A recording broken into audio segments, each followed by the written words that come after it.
Hey y'all, come along with me and make some Haitian spaghetti. So first thing you want to do is boil your noodles for 7 minutes and get some sausage along with your bell peppers. Here's the sliced peppers and onions. You want to saute your sausages for about 4 minutes on each side, then add your peppers and onions.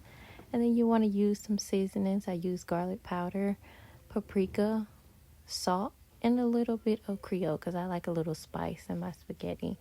So what you want to do is just mix that up all well, then add your tomato paste. I used about 2 teaspoons, and along with your cream Epis sauce if you have it, but I could not find it, y'all, so I had to kind of improvise. Haitians, brother and sisters, please don't come for me, I'm sorry. But then you want to toss up your spaghetti all fine and nice, and that is your result of Haitian spaghetti. And y'all, it was bussing. It was so good, y'all. Lord Jesus, you see my face? Look at that. You better come and get you one of these. It's a Haitian spaghetti.